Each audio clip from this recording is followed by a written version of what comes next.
학사지원팀장 이종일입니다.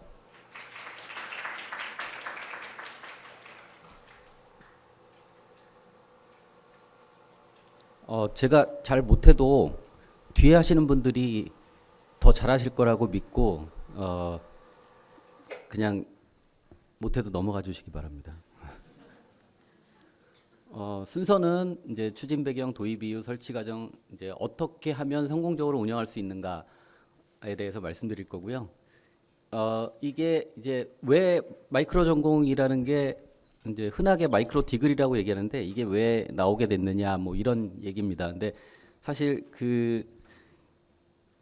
에런 쌤이라는 미국 교수가 그 플립 러닝을 2008년에 시작을 했거든요. 그래서 그게 미국의 그 대표적인 그 무크 시장에 에덱스와 코세라와 유다시티가 엄청나게 이제 성장하게 됐는데 그 무크 플랫폼이거든요. 우리나라는 이제 K무크로 있는. 근데 거기서 이제 그 2011년에 유다시티를 설립한 이 저 뭐 세바스찬 스론인가 뭐 저분이 또는 이제 이쪽에 있는 토마스 프레이라는 다빈치 연구소 소장 이분은 또 미래학자라고 얘기합니다. 근데 이런 분들이 이제 그 얘기했던 게 지금 이제 그 산업 발전 속도를 대학 교육 과정이 못 따라가니까 좀 이제 짧게 단기간에 이수하고 직무 능력을 향상시킬 수 있는 교육 과정이 필요하다 그러면서 이제 나오기 시작한 게 마이크로 디글이거든요. 그래서 이제 이건 그 말씀을 드리는 거고요. 그리고 뭐 지금 말씀드린 것처럼 이제 추진 배경이 직무에 도움이 되지 않는다. 그리고 전공 불일치 비율이 이제 굉장히 크다. 근데 이제 사실 요런 데이터 50% 이런 건 제가 잘 안 믿는 편입니다. 왜냐하면 IT 계열이나 예체능 계열이나 이거는 전공 일치 비율을 정확하게 통계를 낼 수가 있는데 인문사회 계열은 쉽지가 않거든요. 경영학이라는 게 굉장히 광범위한데 전공 일치하는 쪽으로 진출을 했다라는 거를 뭘 가지고 계산을 하는지 모르겠지만 그래도 아무튼 이런 식의 언론 보도들이 나오고 있습니다. 그리고 이제 그 기업에서는 재교육 비용이 굉장히 많이 필요하다라는 얘기를 하고 있고요. 산업계 변화 속도를 따라가지 못한다. 그래서 스피드 1, 2학년 때 배운 지식은 졸업할 때 되면 약간 진부한 형태로 갈 정도로 빨라진다라는 얘기가 이제 나오고 있는 겁니다. 그래서 초단기 직무 교육 과정이 필요하다. 그래서 뭐 22년에 정부에서 국정과제 83으로 더 큰 자율대학이라는 타이틀을 내세워서 이런 얘기를 했습니다. 그래서 나중에는 지금 아직은 아니지만 요 그 패스트 트랙은 곧 등장할 것 같아요. 학석 박사 지금은 이제 학석사 연계과정 이런 것들이 그리고 석박사 통합과정 이런 게 있는데 근데 이제 박사까지 패스트 트랙으로 빠른 기간에 학위를 받을 수 있는 교육 체제는 아마 곧 나오지 않을까 싶습니다. 마이크로 디그리는 뭐 정의는 이렇게 내릴 수 있습니다. 이제 특정 학문 분야에서 제시하는 과목군 모듈이라고 그러죠. 거기서 학점을 이수해서 취득하는 학위라고 하는데 워낙 뭐 한 어느 대학은 12학점만 이수하면 된다. 어느 대학은 15학점, 18학점 이렇게 다양하기 때문에 지금 우리가 얘기하고 있는 최소 전공 인정 학점제로 36학점 이상 학사학위 취득에는 좀 부족한 건 사실입니다. 그래서 지금 다른 대학에서 나오고 있는 얘기는 2개 마이크로 전공을 이수하면 전공 하나 한 거로 인정해 주겠다. 뭐 이런 얘기까지 지방 대학에서는 좀 나오고 있습니다. 그리고 단기이기 때문에 교육 과정을 짤 때 기초 알아야 돼. 요렇게 가야 돼. 이렇게 짜면 안 돼요. 사실은. 완전 병렬 형식으로 만들어야 되거든요. 기본기는 다 닦고 온다고 생각을 해야 됩니다. 그러니까 이거는 3학년 과정에서 3학년 정도 됐을 때 학생들이 이수하는 게 가장 좋은 모델인데 한 뭐 개론 알아야 되고 막 이런 식으로 구성하면 학생들이 뭐한 3년에 걸쳐서 한 학기에 한 과목씩 6개 학기에 걸쳐서 이수하고 나가면 아무 소용이 없는 형태가 될 겁니다. 이게 이제 그 여행할 때 이탈리아 6일이면은 전공 심화 과정처럼 보이고요. 오사카는 마이크로 전공 정도. 동유럽 3개국은 다전공이죠. 복수 전공하고 부전공하고 막 이런 거. 요 이제 배낭여행 하는 거는 학생 설계 전공이라고 얘기할 수 있습니다. 그래서 도입은 이제 이 세 번째 줄에 있는 거 소프트웨어 공학이나 경영학에 비해 안드로이드 앱 개발이나 공급망 관리처럼 실제적인 기술이나 지식을 짧은 기간에 집중해서 학습하게 해서 나가서 바로 써먹을 수 있게 하자라는 게 이제 결국은 나노 디그리나 마이크로 디그리의 목적이라고 볼 수 있습니다. 그리고 이제 교육과정 설계할 때는 역량 중심, 단기 집중, 실천적인 거, 직무 기술, 주제, 과제, 그리고 아무리 병렬 형식이라 하더라도 그래도 5과목, 6과목을 듣는데 선후 관계는 좀 있을 수가 있거든요. 근데 그런 정도의 학습 가이드는 좀 해줘야 된다라는 게 이제 공통적인 생각입니다. 저희 학교가 할 때는 한 분이 마이크로 전공 하나를 책임지고 하기엔 좀 부담스러울 것 같아서 전임교원 2명 이상이 참여하고 교육과정 편성은 18학점, 이수학점은 12 내지 15학점. 이렇게 약간 다르게 한 이유는 학생들이 시간이 안 맞거나 이래서 못 듣는 경우가 생길 수 있기 때문에 한 과목 정도는 약간 여유를 둬야 되지 않을까 그래서 이제 이렇게 구성을 했고요. 그리고 과목 신설은 할 수 있는데 그 과목이 마이크로 전공에만 존재하는 신설 과목이어서는 안 된다라는 게 이제 그때 당시의 입장이었습니다.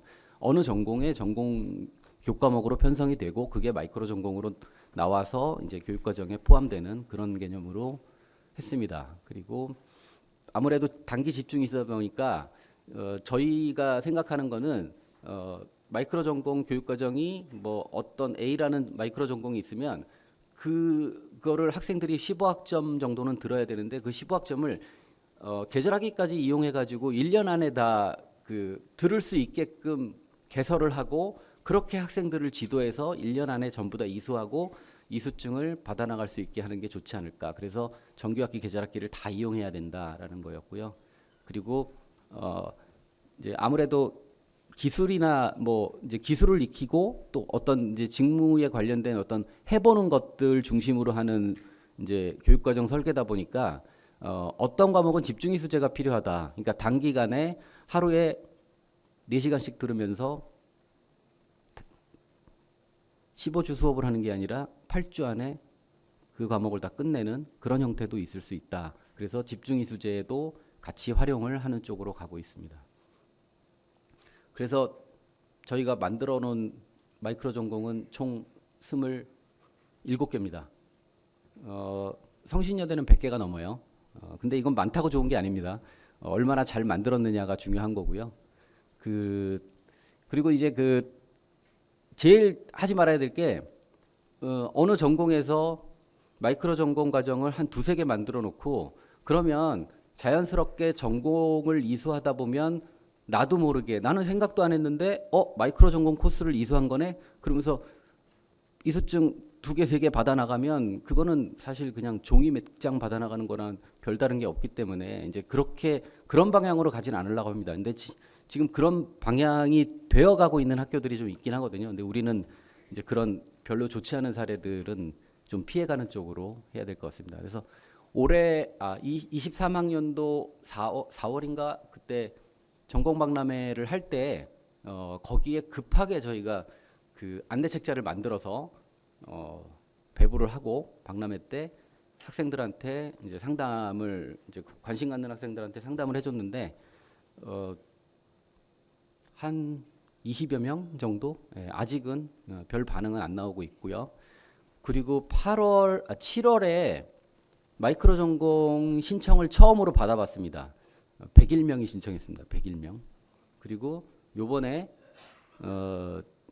1월에 또 신청을 받았는데 124명 정도 신청을 했습니다. 그래서 총 지금 200 몇 명인데 뭐 숫자가 많다고 좋은 건 아니고요. 그리고 이거는 이제 점점 홍보가 그리고 또 인식이 확대되면 늘어날 거라고 생각을 합니다.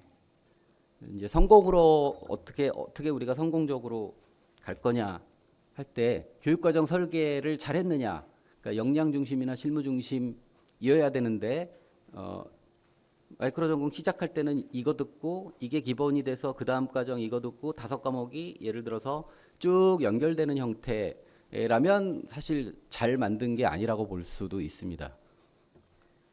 그리고 체계적인 학습 가이드, 그러니까 이수학점이 적으니까 겉핥기식 교육에 그칠 우려가 있기 때문에 그 부분을 굉장히 주의를 해야 되는 거고요. 그리고 가급적이면 학생들이 3학년 이후에 어느 정도 기본기를 좀 닦고 이수할 수 있도록 지도를 하는 게 필요합니다. 홍보는 교수님들이 수업 시간에 홍보하는 게 가장 효과적이죠. 저희가 아무리 어디 저기 올려놔도 그다지 효과는 별로 크지 않았습니다. 그리고 이거를 많이 하게 되면 어떤 과목을 또 이제 거기 교육과정에 있는 과목은 그러지 않아도 우리 전공 애들도 들어야 되고 복수 전공하는 애들도 들어야 되는데 마이크로 전공하는 애들까지 또 수강 신청을 하려고 그러니까 자꾸 이제 이거를 제한 인원을 걸고 수강을 하기 좀 어렵게 만들면 또 학생들이 이걸 기피할 가능성이 있기 때문에 이것도 이제 그 수요를 좀 고려해서 수강을 좀 원활하게 할 수 있도록 해줄 필요가 있습니다. 그리고 좀 아까 얘기한 것처럼 종이 한 장, 이수증이 나오는데 그냥 종이 한 장 받아 나가는 거 별 의미가 없을 수도 있거든요. 마음에는 위안이 될 수 있지만 밖에 나가서 써먹을 수는 없을 수도 있습니다. 근데 사실 써먹는 게 더 중요한 건 기업이나 사회에서 인정을 해야 되거든요. 그러니까 아까 세바스찬 스런이라는 사람이 유다시티가 코세라하고 에덱스가 지금 우리나라로 얘기하면 뭐 현대 삼성 같은 무크 플랫폼인데 유다시티가 조금 늦게 시작을 하면서 시장 점유율을 높이기 위해서 실리콘밸리에 있는 기업들한테 찾아가 가지고 뭐가 필요하냐 막 이런 적극적인 마케팅을 하면서 마이크로 전공이라는 코스를 6개월짜리 코스를 만들어 가지고 몇 달러를 내고 이거를 이수하면 바로 그쪽에 있는 기업들에 취업을 시켜주겠다 막 이렇게 홍보를 해가지고 시장 점유율을 확 높여놨거든요. 근데 그런 것처럼 우리나라도 이게 기업이나 사회에서 인정하는 모습으로 가야 되는데 그렇게 하려면 이거를 성공적으로 이수해가지고 나가서 써먹는 친구들이 나와야 되고 이런 자격증을 이수증을 가지고 이런 과정을 공부한 학생들이 우리 회사에 들어와서 굉장히 큰 기여를 하고 있다라는 모습들이 좀 나타나줘야 됩니다. 그러려면 시간은 좀 더 필요하겠죠. 아직은 좀 이른 것 같고요. 이거는 대학의 모습이 결국은 이런 모습을 가진 사람들을 트레이너가 훌륭한 교수고요. 식단은 교육과정이고 요거는 학교 인프라입니다. 이런 좋은 시설에서 좋은 교육과정을 가지고 훌륭한 트레이너가 잘 교육을 해주면 이런 몸을 만들 수가 있겠죠. 사람들은 다 목표하는 바가 다릅니다. 나는 근성장, 근육성장이고 나는 다이어트. 그러면 거기에 맞춰줘야죠. 설비를 거기에 맞춰주고 운동 프로그램을 그렇게 짜줘야 되고 교과과정을 그렇게 짜줘야 되고 뭐 그런 거죠. 그리고 총장님이 좀 아까 말씀하신 빅블러, 빅블러 얘기가 나와서 결국은 벽 허물기가 시작이 되는 건데 전공 하나만 배워가지고는 세상 살기 힘들다라는 게 요즘 추세고요. 학과주의에서 벗어나자 뭐 이런 얘기입니다. 빅블러 대표적인 사례가 핀테크잖아요. 파이낸셜하고 테크놀로지가 합쳐서 지금 다 은행 안 가시죠? 모바일로 전부 하시지 않습니까? 지금 이게 이제 편리하게 하기 위해서 하는 건데 이 편리함은 계속 추구가 될 거예요. 이제는 뭐 다른 금융의 다른 서비스도 전부 다 모바일로 할 수 있게끔 가자. 얘는 제가 보기에는 더 성장할 수 있거든요. 그러면 IT를 공부한 친구들이 재무를 알면 핀테크 쪽으로는 취업하기가 굉장히 쉬워질 수도 있어요. 근데 그런 생각을 해야 되고 하이볼, 위스키는 너무 비싸. 뭔가 좀 저렴하게 먹으면서 새로운 맛을 보고 싶어. 그래서 탄산수 넣었잖아요.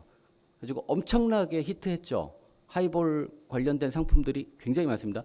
경계가 허물어져서 결국은 이런 결합을 통해 가지고 신상품이 나오고 사람들의 엄청난 반응을 일으켰던 사례들이거든요. 이제 빅블러는 대세입니다. 그래서 이제 우리도 벽을 허물어야 되고 이제 제가 이번 이제 학사지원 팀장이 되고 나서 예전부터 해야 되겠다고 생각했던 학석사 연계 과정을 했고요. 그리고 1년에 하나씩 하고 있는데 마이크로 전공을 22년에 했고 작년에는 지금 이제 그 광역 모집단위 학생들 때문에 그걸 위해서 전공진로 탐색 과목 리모델링을 다 했습니다. 그래서 이제 거기까지 해놨는데 올해 하고 싶은 거는 모듈식 교육 과정이거든요. 근데 이제 저 혼자는 할 수 없고 교수님들이 엄청나게 도와주셔야 되는데 요거는 제가 보기엔 추세입니다. 그래서 우리도 만들어 놔야 될 거예요. 글로컬 30, 1,000억을 주는 글로컬 30에서 그 선정된 10개 대학은 거의 100% 모듈식 교육 과정을 추구하고 있고요. 그 지금 우리 그 서울 지역의 대학들도 굉장히 많이 하고 있습니다.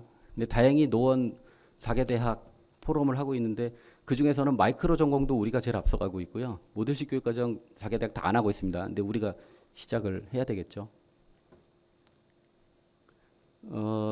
이게 이제 그 어떻게 활용하느냐인데 이 색깔을 따라가 보면 이렇게 여러 가지 학과들에서 이렇게 따와가지고 학생 설계 전공이 만들어지고 뭐 트랙 교육 과정을 또 추가로 만들 수도 있고 이런 것들을 이렇게 만들어서 융합 마이크로 디그리, 요 D 학과에서 전공 마이크로 디그리, 뭐 모듈을 구성한다면 A 학과의 모듈이 몇 개가 있을 수 있고 또 A 학과가 B 학과가 합쳐서 융합 모듈이 만들어질 수 있고 이렇거든요. 지금 우리 현재 학생 설계 전공을 하고 있는 친구들은 4명입니다. 자기가 스스로 지도 교수님 도움을 받아서 설계했는데 국어교육 콘텐츠는 경영 요렇게 요 교과목들을 잘 구성해가지고 지금 하고 있거든요. 근데 지금 현재 우리 학교에는 없는 것들을 만들어내서 하고 있는 거죠. 나중에는 우리가 무전공으로 입학을 시키고 1학년 말에 전공 결정을 하라고 그러고 있는데 그게 아니라 일정 비율은 무전공으로 계속 가라. 그래서 네가 설계를 해라. 그렇게 놔둬도 될 것 같습니다. 대학은 이제 지금도 이렇게 되고 있지만 나 그거 알아가 아니라 나 그거 해봤어. 나 그거 할 줄 알아. 이게 더 중요할 수 있거든요. 이 유명하신 분이 이런 얘기를 했죠. 해봤어요? 하면서 안 해봤으면 말을 하지 마. 이제 아시죠? 오래됐지만. 그래서 그 이제 혼자라는 개념이 혼자 공부 많이 하죠. 근데 언론이 아니라 이제 오온으로 가야 되는 거죠. 스스로 해보는 거. 그리고 단지 참여에 그치지 말고 인게이지 해야 되고요. 커넥트나 링크도 필요하지만 그걸 통해서 결국은 컨버전스까지 가야 되는 상황이 되지 않았나 싶습니다. 그리고 지금 나 경영학과 나왔어. 나 행정학과 나왔어가 아니라 미국은 다 그렇거든요. 뭐 미국이 꼭 좋은 건 아니지만 나 뭐 전공했어. 이제 이런 식으로 이제 말하는 패턴도 바뀌어야 돼요. 그리고 전공 결정은 항상 2학년부터 시작해야 돼. 왜 꼭 그래야 되느냐? 3학년에 할 수도 있고 졸업 직전에 할 수도 있는 거죠. 그리고 학생은 광역 학사 조직으로 소속돼 있습니다. 근데 지금 포항공대가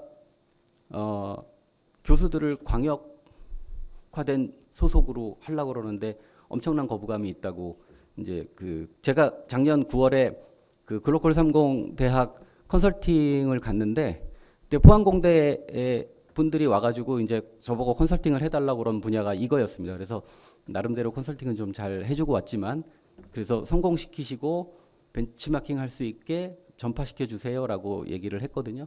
근데 이제 이럴 수 있다라는 생각을 해야 됩니다. 꼭 그래야 된다가 아니라 학생들도 인문대학 소속이면 우리도 직원들도 학사지원팀이 아니라 교무처 소속 이럴 수 있는 겁니다. 근데 안 돼가 아니라 그럴 수도 있다. 근데 꼭 그렇게 가야 된다는 아니지만 그리고 이제 예전에는 60학점 정도 들었어야 되는데 전공 이수학점이 36학점으로 됐고 이제 지금 마이크로 전공은 15학점 이렇게 나오고 있는 상황이죠. 그리고 그전에는 우리가 한 개 전공만 이수하면 됐어요. 90년대에는. 근데 이제 2000년대 들어서 복수 전공 하라고 해서 2개 전공 나오고 지금은 이제 마이크로 전공 나오면 3개, 4개, 5개가 될 수도 있죠. 그리고 이제 에듀테크는 이제 엄청나게 발달을 앞으로도 할 거고요.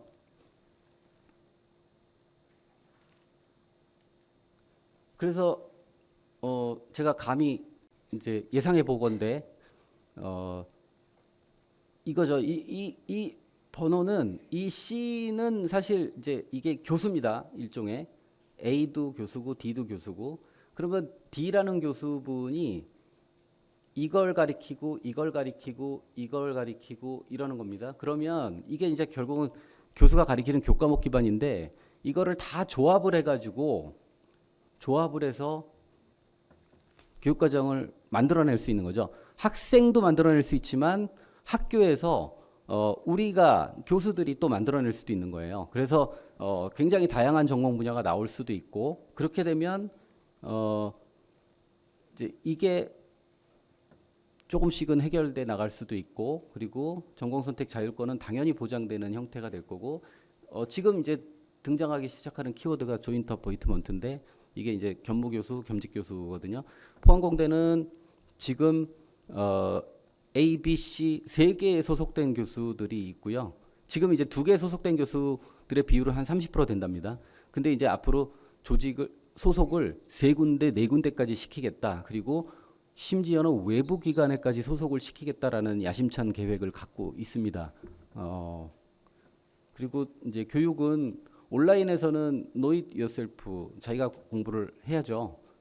온라인 기반으로. 그리고 오프라인에서는 do it yourself 이제 자꾸 해보는 거.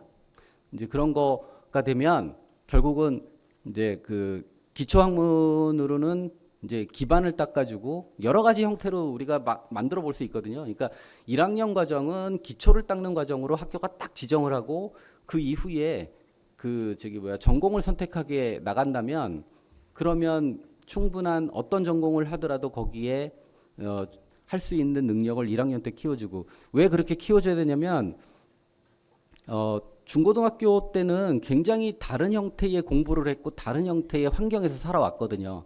근데 그런 친구들이 확 달라진 대학 환경에 알아서 스스로 적응하고 쉽게 적응하고 이렇게 쉽지가 않으니까 그러니까 이제 대학 환경에 적응할 수 있게 1학년 동안은 만들어주고 그러니까 비판적 사고력이라든가 뭐 이제 의사소통 능력이라든가 막 그런 거 키워주는데 거의 중점을 두고 나서 그런 기반이 좀 닦아지면 어떤 공부도 어떤 학문도 할 수 있는 정도가 될 테니까 그때부터 본격적으로 시켜도 늦지 않을 것 같다라는 생각이 듭니다. 그래서 우리는 앞으로 이래야 돼 저래야 돼가 아니라 이럴 수도 있어 저럴 수도 있어라는 생각으로 여러 가지 시도를 해야 되는 상황이 되지 않았나 싶습니다. 15분 안 넘은 것 같으니까 이만 끝내도록 하겠습니다. 감사합니다. 안녕하세요. 바이오 헬스 융합학과 뭐 두 사람밖에 없지만 학과장 맡고 있는 양현원이라고 합니다. 오늘 정말 생각지도 않게 발표할 수 있는 기회를 주셔서 너무 감사한 게 저희 바이오헬스 융합학과 만들어진 지 이제 1년 됐는데 저하고 지금 오신 신임 교수님, 그다음에 박순환 교수님, 석자 교수님 같이 열심히 해서 정말 많은 걸 만들어놨는데 좀 자랑하고 싶었었는데 그래서 자랑할 수 있는 기회를 주셔서 너무 감사합니다. 그래서 오늘 저희 학과에서 준비하고 하는 것들이 많은데 그 중에 산학연계 교육 모형 개발 그래서 작년에도 했고 올해도 하고 기회가 되면 내년에도 계속 해서 프로그램을 만들 생각입니다. 그래서 저희 바이오헬스 융합학과 예를 들어서 말씀을 드리겠지만 다른 학과에서도 저희 학과 하는 이 프로그램 하여간 저희가 잘 만들 테니까 이거 잘 이용을 하셔서 다른 학과에서도 많은 도움이 됐으면 하는 바람입니다. 먼저 바이오헬스 융합학과에 대해서 지금 처음 들어보시는 분도 계실 거고 그래서 간단히 말씀을 드리면 이 교육부에서 첨단학과라고 그래서 학교 정원 이외에 정원 늘려주는 조건 대신으로 첨단 20개 영역이 있는데 그 중에 이제 저희 바이오헬스 융합 바이오헬스 분야가 이제 거기에 속해서 또 총장님이 많이 적극적으로 도와주셔서 올해 개설을 했습니다. 그래서 보시는 것처럼 처음 시작은 그 화학과하고 생명환경공학과하고 이제 같이 힘을 모아서 시작을 했고요. 그래서 세포응용 공학 전공하고 바이오 화장품 그래서 이제 이 두 분야가 사실 이제 첨단 저희 바이오 쪽에서는 첨단 분야가 돼서 그 분야를 이제 선택을 해서 이 바이오스 융합과를 만들게 됐고요. 그래서 올해 40명 신입생을 받았습니다.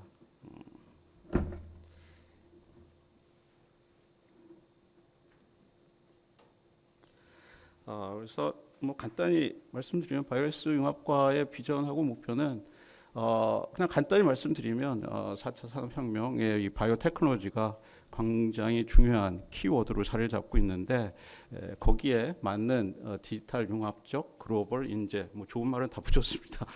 그래서 이제 그런 인재를 이제 만들려고 하는 게 저희 최종 목표 비전이고요. 그래서 실제 최종 목표는 정말 4학년 학부만 졸업하고도 현장에 바로 투입돼서 실무를 할 수 있는 그런 인재를 만들겠다는 게 이제 저희 학과의 이제 최종 목표가 되겠습니다.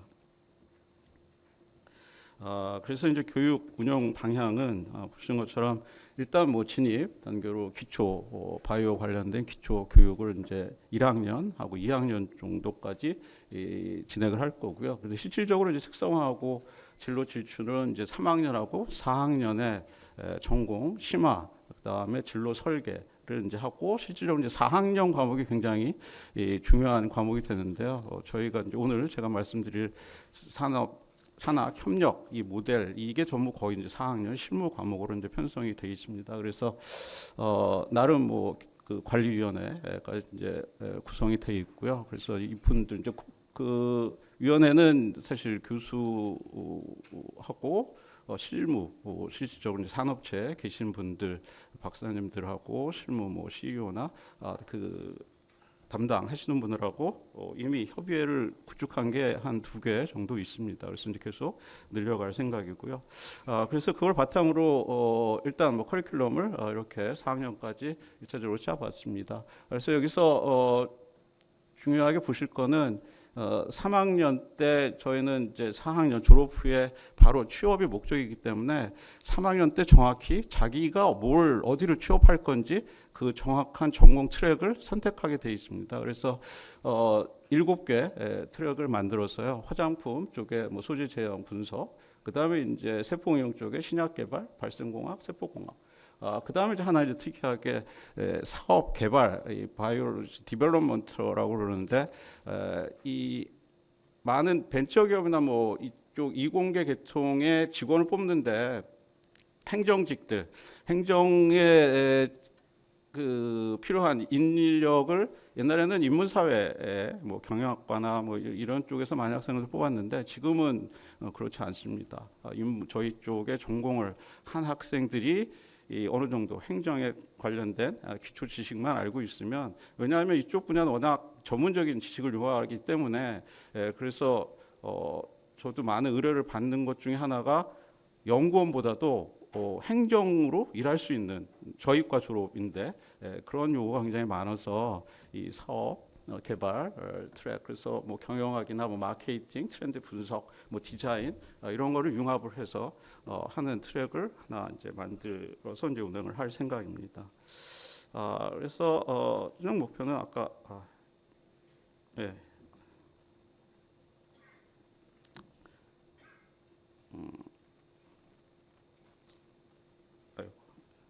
추정이 잘 안 되네요. 그래서 좀 전에 말씀드린 것처럼 저희 학과의 최종 목표는 이 실무형 산업 인재를 이제 만드는 거고요. 그래서 이번에 이 산학연계 교육 모형 그 개발하고 사실 저희 요 파이널 목적하고 이제 굉장히 맞아 떨어져서 저희가 준비를 열심히 하고 있고요. 그래서 지금 여기 보시는 것처럼 신약, 줄기세포 분야, 그다음에 바이오 화장품, 그다음에 유전체 분석, 그다음에 이제 발생공학이 뭐냐면 시험관학이 하는 좀 특수한 분야인데 이 한 4개나 5개를 중심으로 산학 연계 교육 모형 개발을 시작을 했고요. 그래서 작년에 이 발생공학 시험관 아기 쪽은 이미 완성이 됐고 올해 이제 좀 이따 설명드릴 줄기세포 신약 줄기세포에 관련된 거를 올해 이제 개발을 했고요. 이후에 바이오 화장품하고 유전체 분석을 이제 차곡차곡 이 산업 연계 모형 개발로 만들어서 4학년 때 세팅을 할 생각을 갖고 있습니다. 그래서 좀 전에 말씀드린 올해 했던 산학 연계 교육 모형 개발에 대해서 뭐 간단히 소개를 해드리겠습니다. 그래서 올해는 줄기세포 이 치료제 분야의 산학 연계로 할 수 있는 프로그램을 개발을 하려고 지금 계획을 했었고요. 그래서 이제 올해 다 끝났습니다. 그래서 이제 내용은 줄기세포를 이용한 뭐 올가노이드 제작 워크샵인데요. 요즘 뭐 전공용 어려운 게 있는데 좀 이따 간단히 설명해 드리겠습니다. 그래서 이제 요거를 통해서 학생들이 이 줄기세포 분야의 취업을 바로 할 수 있게끔 실무 교육을 이제 워크숍을 통해서 하는 거로 지금 계획을 세웠고, 이제 차후에는 이게 이제 교과 과정으로 15주 동안에 할 수 있게끔 편성을 할 생각입니다. 그래서 이번에 저희 학교하고 이 옆에 있는 원자력의학원, 그다음에 넥셀이라는 줄기세포 전문 바이오 벤처 기업하고 개발을 시작을 했고요. 그래서 이제 이건 계획서고요. 그래서 뭐 줄기세포에 관련된 생산에 관련된 필요한 전문 인력을 양성하기 위한 게 이제 목표였고요. 그래서 이건 좀 체계적으로 워크숍 형태로 해서 학생한테 이제 수료증까지 조금 이제 만들어서 시작을 하려고. 이것도 좀 알아보니까 학생들이 나름 뭐 취업할 때 포트폴리오 이렇게 할 때 뭐 저런 거라도 수료증 같은 거 있으면 굉장히 유리하다고 하더라고요. 그래서 이렇게 하고, 그다음에 이제 이 워크숍을 끝나게 되면 지금처럼 바로 이 기업에 투입이 돼서 인턴이나 아니면 실질적으로 취업을 할 수 있게끔 그렇게 협약을 맺어서 진행을 했고요. 그래서 이제 기본적인 뭐 계획은 뭐 이렇게 했습니다. 그래서 줄기세포에 관련된 일반적인 얘기, 그 다음에 실질적인 워크숍, 그 다음에 이제 수료식 뭐 간 다음에 이런 식으로 계획은 했는데, 실질적으로 12월 달에부터 계획을 해서 진행을 하려고 했는데 아무래도 뭐 기말고사 또 연말이고 그래서 약간 이제 늦춰져서 1월 달부터 실질적으로 진행을 했습니다. 그래서 1월 초부터 기본적인 세포, 그다음에 줄기세포에 대한 여러 가지 이 생명과학 기법들을 한 5일 정도 학교에서 진행을 했고요. 그 다음에 이제 아까 말씀드렸던 넥셀, 그 다음에 원자력의학원의 두 분을 모셔서 심장 줄기세포, 소장, 장 줄기세포, 그 다음에 간 줄기세포에 대한 워크숍을 실질적으로 이분들이 오셔서 이제 특강을 하셨고요. 이분들이 이제 실질적으로 워크숍도 직접 진행을 해주셨습니다. 그 이후에 이제 학교에 셋업이 되고 그거를 이제 계속 학생들이 관리해 가면서 세포 관찰하고 있고, 또 그 회사의 전문가들이랑 톡으로 아니면 뭐 이메일로 계속 접촉을 하면서 계속 실험을 진행하고 있는 상태고요. 그래서 뭐 나름 평가의 수료식은 16일 날 진행을 하려고 생각을 하고 있습니다. 그래서 참여 기업 뭐 잠깐 아까 말씀드린 것처럼 넥셀이라는 기업이고요. 그래서 아직 뭐 올해 꼭 상장을 목표로 저도 여기 이사로 참여하고 있는데 상장을 목표로 뭐 틀림없이 올해는 상장이 될 것 같은데, 이 주로 줄기세포, 간, 신경, 그 다음에 심장 줄기세포를 이제 만들어서 사람한테는 쓸 수 없고요. 아직 이 신약 개발 테스팅용으로 지금 그 판매를 하고 있고, 그다음에 원자력의학원은 뭐 잘 아시는 것처럼 바로 옆에 있는 의학원의 연구소가 크게 있는데 거기에 많은 분들이 또 줄기세포를 하고 계십니다. 그분들 중에 간하고 소장 하시는 분을 이제 모셔서 이 워크숍을 진행을 했습니다. 그래서 이 줄기세포하고 올가노이드는 뭐냐면, 간단히 말씀드리면 줄기세포는 뭐 잘 아시는 것처럼 우리 몸에 있는 세포 중에 일부 아주 조금 있는 세포인데, 이거를 꺼내서 어떻게 조작을 하면 우리 몸에 있는 모든 세포로 다 만들 수 있다는 게 이제 줄기세포고요.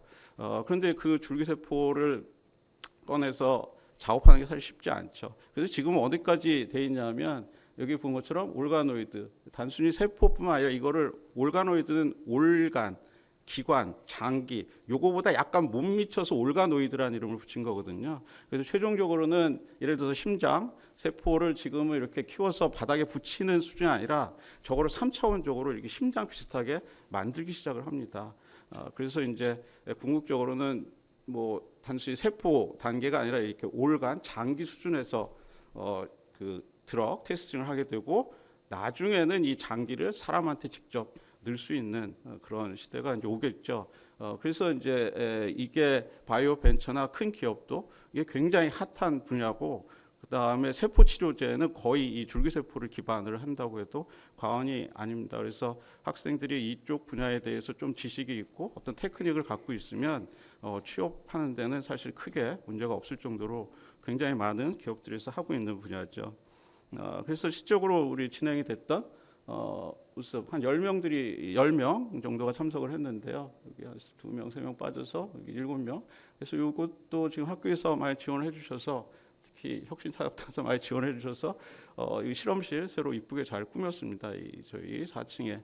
그래서 이제 여기서 이제 그 학교에서 특강하고 워크숍을 진행을 했고요. 그다음에 요거는 아까 넥셀이라는 기업에 가서 실질적으로 거기서 이런 방진복, 우주복 이런 거 입고 들어가서 실제 작업하는 거, 뭐 작업은 아마 뭐 이렇게 지켜만 봤다고 하더라고요. 이게 워낙 테크닉이 많이 필요로 하는 거라서 그래서 어쨌든 그런 경험하고 여기서 이제 세미나하고 실질적인 회사가 어떻게 운영이 되는지 또 실질적으로 어떤 거를 배우는지 또 어떻게 판매가 되는지 이런 것들을 이제 경험을 하고 왔고요.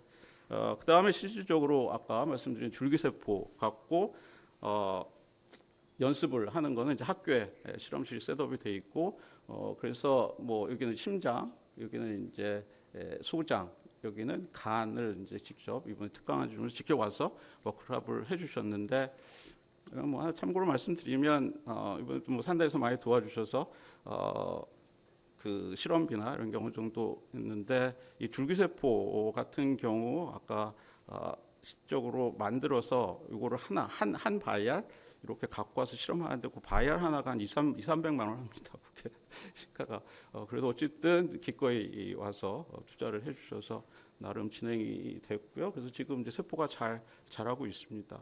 그래서 학생들 굉장히 만족도가 높고요. 그래서 실험은 이렇게 워크숍은 이렇게 이제 마무리가 됐습니다. 그래서 참고로 말씀드리면 이런 식의 교육 모형은 오늘 말씀을 못 드렸지만 그 발생공학 시험관 악에 대해서 거의 비슷하게 작년에 재작년이죠. 해서 이제 만들었고 지금 올해 줄기세포 아까 말씀드린 것처럼 차후에 거의 이제 같은 방법으로 신약이나 그다음에 유전체 그다음 바이오 화장품 쪽에 그것은 이제 신임 교수들 이번에 또 충원이 되고 그러면은 개발을 계속해 나갈 생각입니다. 그래서 이번에 개발을 하면서 뭐 결론적으로 굉장히 좋은 모델이고 그다음에 또 산단에서 도와주셔서 굉장히 많이 도움이 됐는데요. 궁극적으로 저희 학과 바이오헬스 융합과는 첨단 학과의 설립 개설된 목표의 지향점은 결국은 취업이거든요. 학부만 졸업해서 취업할 수 있는 그러면 뭐 다른 기초 1학년, 2학년 때도 잘 가르쳐야 되겠지만 3, 4학년 특히 4학년 때 많은 기업들하고 이제 MOU 가족회사를 맺어서 거기에 직접적으로 연결을 시켜서 거기에 회사에 계신 분들이 학생들을 리크루트 할 수 있는 프로그램을 이제 만드는 게 사실 이 교육 모형 개발의 사실 이상적인 거죠. 그래서 뭐 기업하고 파트너십 구축하는 게 일단 가장 사실 큰 거고 그 다음에 이제 이걸 통해서 학생들이 실습할 수 있고 또 이거를 연계해서 취업할 수 있게끔 하는 게 이제 사실 이 교육 모형 개발의 이상이라고 볼 수가 있고 이렇게 하게 되면 학생들한테는 사실 큰 혜택이 돌아갔죠. 그래서 그 분야에 아까 특정 트랙의 전공 인력으로서 굉장히 성장할 수 있을 거라 생각을 하고요. 그 다음에 이제 3, 4학년 때 벌써 실무자한테 배울 수 있기 때문에 나름 뭐 전문적인 지식, 뭐 노하우까지는 아니지만 그렇게 알게 되면 꼭 이 기업하고 아니더라도 어디 다른 기업 하더라도 저 정도 전문적 지식이 면접이나 이럴 때 하게 되면 굉장히 유리할 거라고 생각을 하고 있고 그렇게 되면 결국은 경쟁, 취업에 있어서 굉장히 경쟁력을 강화시킬 수 있지 않을까 이렇게 생각을 합니다. 그다음에 이제 교육 모형 개발에 있어 현실은 이거는 꼭 이 과목뿐만 아니라 뭐 다른 일반 과목도 그렇지만 이게 이거를 저 사실 좀 산다이나 뭐 이 학사 지원팀하고 좀 오늘 했지만 이 성적 평가 이거 학생들 평가는 이걸 어떻게 할 건지 이게 사실 가장 큰 고민입니다. 학생들 가서 실습은 하고 뭐 다 좋지만 성적 뭐 C가 나왔다 그러면 이거 뭐 굉장히 힘든 상황이 되고, 그래서 이 부분에 대해서 사실 굉장히 객관적으로 뭐 평가 시스템을 만들려고 하는데, 그래서 저희 이제 프로젝트 그 학습 일지나 프로젝트의 실시 어느 정도 참여하고 하는 거, 그 다음에 저기 이제 산업 그 기업에서 평가하는 뭐 이런 것들을 종합해서 평가하는 방법, 이거에 대해서는 계속 좀 논의 중이고, 이거는 이제 삼상 실무 이제 학점, 그러니까 워크숍 형태는 사실 크게 문제가 되지 않는데, 이 학기 중에 이제 이게 과목으로 들어가게 되면 이 부분에 이제 사실 가장 큰 어려움이 있지 않을까 생각을 하고 있고요. 그 다음에 이제 현실적인 면에서 이런 교훈 프로그램을 만들고 학과에서 교수님들이 정말 열심히 뛰어다니면서 기업 MOU 맺고 가족회담 맺어서 개발을 했는데, 그러면 정말 취업률 향상하고 얼마큼 연관이 있을지, 그 다음에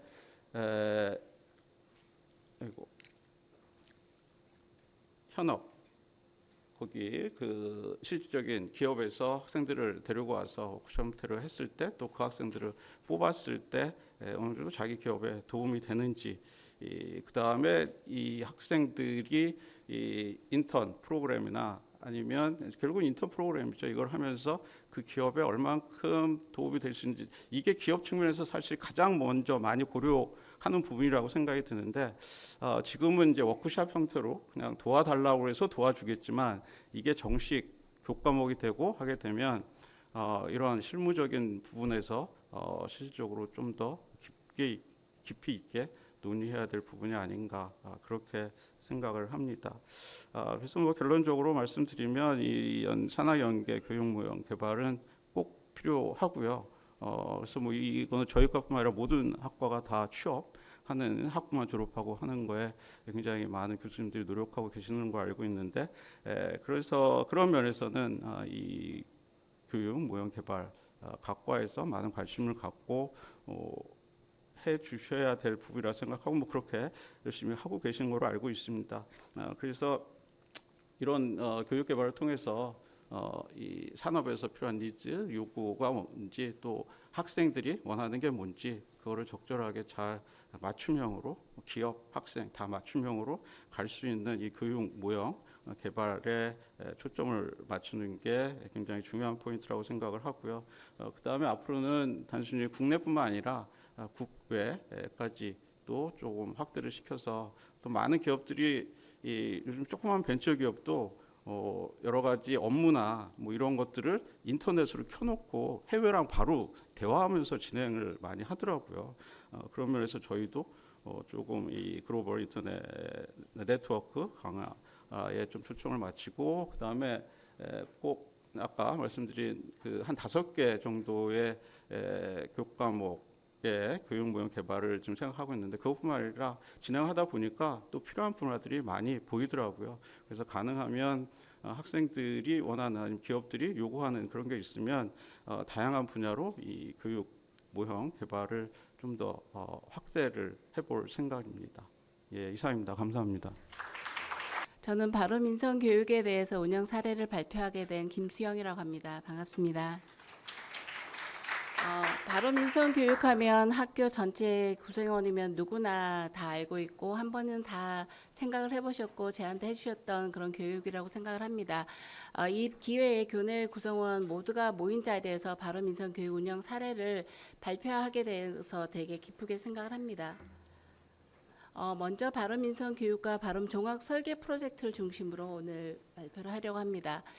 많은 분들께서 바로민선 교육부 안에서 무슨 일이 벌어지고 있을까 궁금해하시는 분도 많을 거고, 알고 계신 분도 많이 계실 것 같습니다. 바로민선 교육이야말로 교내 구성원의 협조와 도움 없이는 제대로 이끌어갈 수 없는 그런 교육이라고 볼 수가 있습니다.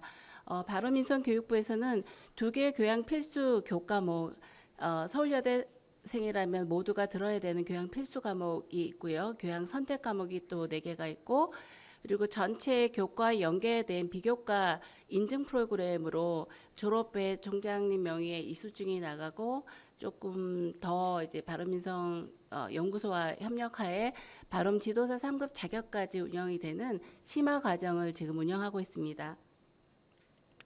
오늘은 그 중에서 교양 필수 과목 두 가지에 대해서 말씀을 드리려고 합니다. 발언민선 교육은 여러분 아시다시피 서울여자대학교가 개교하면서 그런 발언 정신이 계속 계승 발전해 오고 있고, 그리고 현재에서 시대적, 역사적, 그리고 학습자의 요구에 따라 변화하고 지금도 계속 개선에 대한 그런 고민들을 하고 있는 교육입니다. 지금 앞에서 두 분께서 발표하신 내용을 봐도 요즘 학생들이 얼마나 미래에 대해서 고민들이 많고 어떤 생각들을 해야 되는지 그 지점에 있는 것 같아서 요즘 학생들에 대해서 마음이 조금 더 많이 쓰이기도 합니다. 그래서 입시만 되었으면 이것이 끝이다, 이제 새로운 인생이 펼쳐질 거라고 온 학생들이 대학에 왔을 때 또 다른 취업의 관문에 또 고민을 해야 되는 그 지점에 있습니다.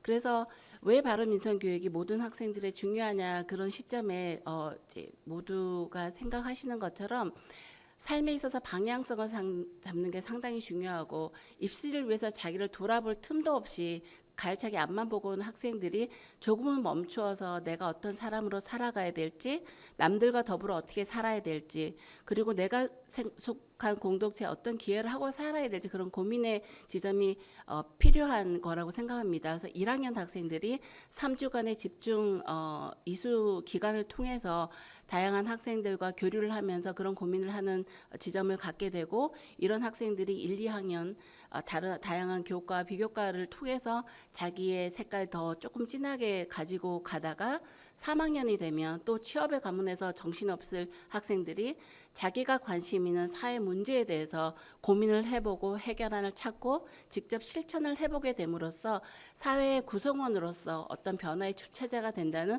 그런 경험을 하게 됩니다. 먼저 발언민선 교육에 대해서 먼저 말씀을 드리겠습니다. 지난 1년간에 거쳐서 다양한 개선 과정을 거쳐 코로나 시기도 지났고 3년간에 거쳐서 새롭게 생활학습 공동체 교육으로 다시 재개를 하였습니다. 이 교육을 통해서 학생들이 나의 정체성, 내가 어떤 사람으로 살아야 될지, 그리고 그런데 다양한 관계와 공동체 속에서 자기 역할을 생각하면서 자기의 삶의 방향성을 잡게 되는 기회를 갖게 됩니다. 그런 교육은 학습자 중심으로 학생이 중심이 되고 사고를 하고 논의를 하고 토의를 통해서 자기의 정체성을 찾아가기도 하고요. 그런 수업의 6번의 수업을 통해서 그런 과정에 대한 고민을 하고, 그리고 학생 주도의 활동, 팀 활동, 슈미션 활동을 통해서 전체 교육 목표에 맞게 어떤 주제를 통해서 어떤 활동을 하게 될지 학생들의 고민을 통해서 활동을 결정하고 실천하고 다 끝나고 평가까지 학생들 스스로 해보는 그런 슈미션 활동을 하게 되고요. 또 그 다음에 생활교육 3주 동안 이 건물에서 살면서 학생들이 수업에서 한 내용들을 친구들과 나눔을 통해서, 그리고 또 모두가 하나의 섬김의 역할을 해서 자기가 그 호 내에서 서로를 섬기고 사는 그런 생활 교육을 통해서 이 발언민선 교육이 운영되고 있습니다. 이런 팀 활동의 예시를 보여드리는데요. 팀 활동의 결과가 얼마나 화려하냐, 작냐, 크냐를 상관없이 이런 거를 스스로 기획하고 함께 하면서 학생들이 지금까지는 나눠보지 못하는 또래들과 자기 삶이 어떤 사람으로 살아갈지, 자기가 가치가 무엇인지, 앞으로 전공에 대한 고민들을 자연스럽게 펼치는 실전 공동체의 경험을 하게 됩니다. 이걸 통해서 다양한 학과의 구성으로 된 호 친구들이 자연스럽게 얘기를 하게 되면서 이런 활동들을 펼치게 됩니다. 자기를 조금 더 함께 알아가는 그런 활동과 작은 공동체면 발언 안에서의 공동체, 또는 학교 캠퍼스 안에서 공동체, 또는 사회 다양한 문제에 대해서 함께 나누고 거기에 대한 논의를 통해서 이런 결과물들을 얻게 됩니다. 어떤 친구들은 전체 학교 내에 그 포스트잇 붙여서 다양한 학생들의 참여를 이끌기도 하고, 어떤 친구들은 신입생으로서 본인들이 가장 어려웠던 학교의 다양한 기관을 어떻게 활용해야 될지 그런 고민들에 대해서 그 제시를 해주는 역할도 하기도 하고, 분리수거나 공동체의 사회 문제를 또 짧게 나눠보는 그런 활동을 펼치게 됩니다. 그리고 이런 활동들을 라이프 웹사이트라는 온라인 전체에 다 탑재를 하게 되어서 자기 분반에 있는 두 팀이 아니라 전체 입사한 친구들의 활동들을 다 볼 수가 있고요. 거기에서 댓글도 달고 본인들이 좋아하는 선택을 통해서 마지막에 최종 발언 페스티벌 발표회장에서 우리가 뽑은 팀이라고 세 팀이 전체 발표하는 그런 시간도 갖게 됩니다. 그리고 이제 섬김 역할을 하는 친구들이 본인들의 발표 내용들을 최종적으로 301호, 309호, 3층에서 다양한 친구들 앞에서 발표하는 그런 기회도 갖게 됩니다. 그리고 이거는 선택 활동으로 저희가 각 차수별로 특징적으로 학생들한테 다양한 어떤 식으로의 나담을 찾을 건지 특강을 제공을 해주고요. 8차례에 걸쳐서 다양한 특강자들이 와서 학생들에게 좋은 특강을 해주셨고요. 거의 17% 학생들이 참여를 했고요. 그다음에 아침 시간을 활용해서 선배 신체 활동 멘토링을 함으로써 학생들의 선배 교류에 대한 그런 니즈도 있었고 학생들이 아침에 또 운동을 하는 좋은 습관을 만드는 그런 기회들을 아침에 스포츠 운동 과학과 협력과 동아리 3개 팀의 협력을 통해서 아침에 이런 활동도 진행하게 됩니다. 그래서 전체 8차에 걸쳐서 주요한 5가지 영역에서 학생들이 교육적으로 효과를 보았다, 효과성 검증을 하였는데요. 가장 먼저는 비전과 그리고 예절 및 의식, 예절 및 교육, 윤리 의식 그리고 애교심 이런 걸 통해서 전체 공이 모두가 교육전과 비교해 봤을 때 유의미하게 변화를 하였다라고 보고를 하고 있습니다. 이 교육을 여러 가지 활동을 통해서 자기 이해를 하고 자기 존중을 하고 그리고 자기가 주도적으로 삶을 이끌어갈 수도 있고 그리고 인생 계획을 세운 있어도 교육청과 비해서 많은 발전을 보였다고 보여주고요. 그리고 다른 사람들과 어울려서 어떻게 살아야 되는 법을 알았다는 면에서도 변화를 보여줬고 그리고 학교를 조금 더 알게 되고 좋아하게 되고 소속감을 느꼈다는 그런 것도 공이 의미 있게 나왔고요.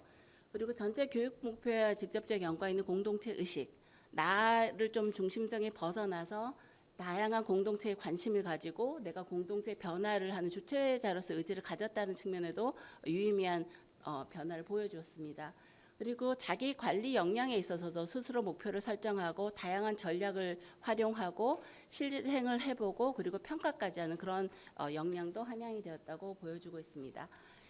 이제는 바로 종합 설계 프로젝트에 대한 설명을 드릴 텐데요. 3학년이 되어서 학생들이 자기가 관심 있는 주제의 분반을 선택을 하여서 그 문제를 발견하고 문제에 대한 해결책만 찾는 것으로 끝나는 것이 아니라 그거를 조금 컴포트 존에 벗어난 밖에서 실천까지 하는 그런 수업을 진행을 하게 됩니다.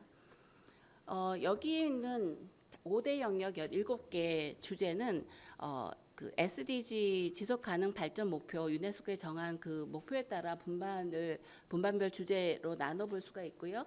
학생들이 시간대에 맞춰 오기도 하지만 또 본인의 주제에 맞춰서도 이 분반을 결정해서 수업을 듣게 됩니다. 그래서 전체 수업이 끝나고 나중에 학생들 설문조사를 통해서 보면 17개 주제에 관련해서 다 활동을 했다고 얘기를 하고 있습니다. 물론 분반 주제에 따라 조금 환경이나 평화나 평등이나 이런 면의 주제를 많이 활용하기도 하고요. 그런 주제 활동에서 팀 프로젝트 활동은 다양하게 전개가 되는데요. 팀 프로젝트 하는 진행 과정에서 조금 더 전문성이나 체계성을 갖추기 위해서 설문이나 인터뷰나 자문을 통한 그 팀 활동도 많이 있고 그 결과적으로 본인들이 해결하는 인식 개선이나 인식 개선에부터 정책 제안에까지 하는 다양한 활동으로 구성이 되어 있습니다. 보시다시피 학생들이 교내에서도 포스터로 전시를 하기도 하고요. 학생들과 부스 활동을 통해서 홍보 알리기도 하고 그리고 교외에 가서도 그 활동에서 교육을 주기도 하고 실제적으로 밖에서 학생들이 실행을 해보고 어떤 점을 바꿔야 될지 직접 몸소 경험해서 그런 해결 방안을 찾아내기도 하고 기관에 가서 전문가 인터뷰를 통해서 조금 더 해결 방안을 전문성 있게 체계하게 만드는 과정을 거치기도 하고 밑에 보시면 게임을 개발하기도 하고 이런 앱을 개발해서 정책적 제안을 하기도 하는 다양한 활동을 하고 있습니다. 이렇게 보다 보시면 학생들이 다양한 기관과 연계하는 거 볼 수가 있는데요. 이런 연계가 보면 이제 학생들이 컨택한 수는 평균 6개, 7개 정도, 그리고 협조를 받은 케이스가 한 30% 정도는 두세 개 기관에서 협력을 받기도 합니다. 그래서 지난 1년 동안 학생들 거의 500여 건의 협조를 기관으로도 받았고요. 그 팀 프로젝트 기관 협조 내용은 다양하게 앞에서 말씀드린 것처럼 자문을 해주기도 하고 교육의 기회를 제공하기도 하고 교육의 장을 펼쳐주기도 하고 또는 홍보를 해서 게시물을 해서 같이 인식 개선에 동참해주기도 하고 금전적 후원도 해주는 그런 다양한 역할을 해주고 있습니다. 이런 기관을 학생들이 자발적으로 하는 기관 컨택도 있지만 대학 혁신 지원 사업을 통해서 저희가 SI 기관 연계를 적극 지원하고 있습니다. 그래서 그 분반 주제 특성에 맞게 다양한 기관과 연계를 하고 있는데요. 그 연계 주요 내용은 특강이라든가 학생들 팀 활동할 때 자문이나 심사 또는 현장과 연결까지 하는 다양한 그런 연계 활동을 하고 있습니다. 지금 1학기, 2학기에서 거의 40%의 분반의 그 분반들이 이런 기관과 연계가 되어 있는데요. 조금 더 주제 분반에 따라 점점 더 확장할 예정이고요. 지금 5개의 기관은 저희와 MOU를 체결해서 지금 연계 기관을 통해서 학생들의 활동을 지원하고 있습니다. 그 중에 오늘 시간이 조금 허락한다면 그 중에 다양한 우수 사례가 많지만 지난 학기 처음으로 진행한 양구군 지역소멸 방지 프로젝트 우수 사례를 소개하려고 합니다. 학생들이 처음에 이 여러 기관 중에 양구군에서 제안을 해서 이 한 팀이 이 프로젝트에 참여하게 됐습니다. 근데 이 학생들이 처음에 본인들이 했을 때는 양구를 되살리기 위한 공정 예행으로서 해결 방안을 홍보가 부족이라는 그런 측면에서 포커스를 맞추다가 그 이후에 기관과 연계를 통해서 기관의 현장 전문가들에게 줌 수업을 받고 1박 2일 지역을 탐방을 하고 주무관을 통해서 학생들이 조금 더 방향을 선회해서 현실성이 조금 더 있는, 조금 실제성이 있는 프로젝트 해결 방안을 찾아가게 되었습니다. 그래서 학생들이 20대 청년을 타겟으로 했을 때 기존에 그 고향사랑 기부제가 학생들한테 어떤 어필을 하는 게 좀 없다고 생각을 해서 오히려 이 학생들 20대에 참여가 가능한 학생들의 입장에서는 참가비하고 노동력을 제공하고 양구에서는 어떤 관광이라든가 숙박 이런 걸 제공해서 양구와 대학생들과 지역이 모두가 윈윈하는 이런 프로젝트의 제안을 양구군에 제안을 하게 됐습니다. 그 과정 속에서도 지속적으로 양구에 되는 현장 전문가들과 컨택을 통해서 그 마무리 작업을 하게 되었습니다. 그래서 이 학생들의 한 팀의 열심을 보고 양구에서 저에게 MOU 제안을 주셔서 전체 학교 차원에서 MOU를 지난 12월에 하게 되었습니다. 향후에도 교과나 비교과의 다양한 협력을 통해서 어떤 활동들이 될지 지금 기대하고 있는 상황입니다. 그리고 이제 바로민성 종합설계 프로젝트는 하루 이틀 사이에 생긴 것이 아니라 개교부터 다양한 형태를 바꿔가면서 팀 프로젝트 활동을 진행해서 사회의 다양한 변화를 지역사회 연계해서 학생들이 활동을 계속하고 있었습니다.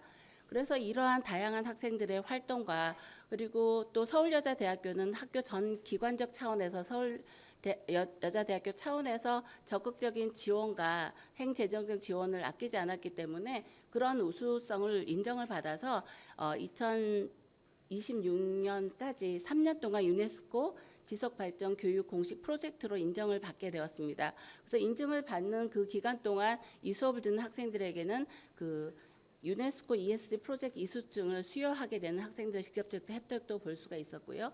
이런 혜택뿐이 아니라 저희가 학생들이 사회적 가치를 실현하는 인재 양성을 위해서 이런 다양한 수업에서 다양한 기관과 연대와 협력을 하기도 하고 다양한 학과 학생들이 또 연대와 협력을 통해서 우리가 살고 있는 공동체를 조금 더 나아지게 조력을 하는 그 사회 구성원의 일원으로서의 어떤 역량을 탑재한 상태로 어느 공동체에 가든지 그 공동체의 긍정적인 변화를 이끌 수 있는 그런 좋은 교육이 되도록 지금 짧은 시간에 두서없이 얘기를 많이 드렸지만 각 전체 서울 여자대 구성원 모두가 발언 인성 교육에 더 좋은 교육을 만들어 가는데 지속적인 협력과 관심을 부탁드리면서 오늘 발표를 마치려고 합니다. 감사합니다.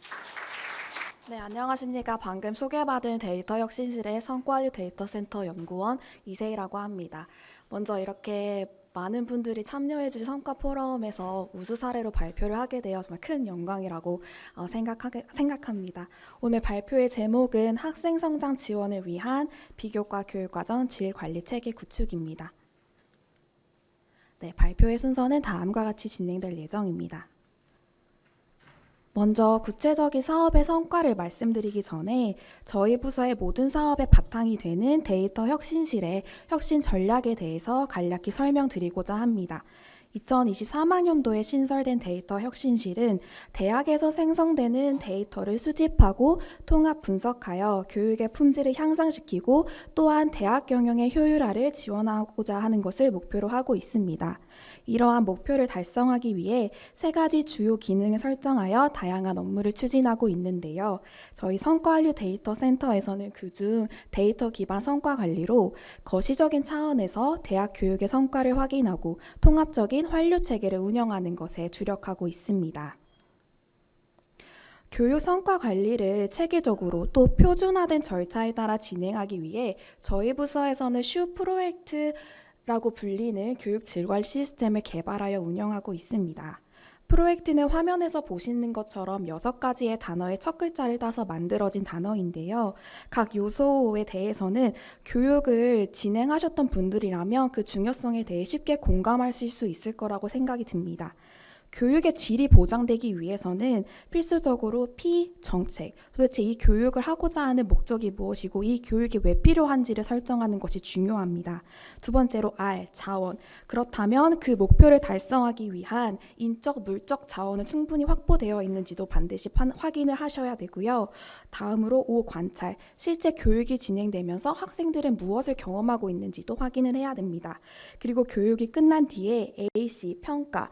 교육의 양적, 질적인 성과는 무엇인지를 판단을 하고 마지막으로 T, 결과 활용에서는 그 성과 평가를 기반으로 우리 교육에서 잘된 점은 무엇이고 부족한 점은 무엇인지를 파악해서 다음 교육에는 어떤 것을 개선해야 될지를 이렇게 선순환적인 작업을 진행할 때 이제 교육의 질 관리가 이루어진다고 말을 할 수가 있습니다.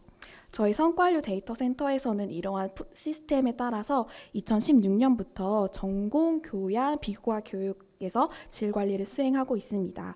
오늘 성과 포럼에서는 3번째 이 비교과 교육에 초점을 맞춰 말씀을 드리고자 합니다.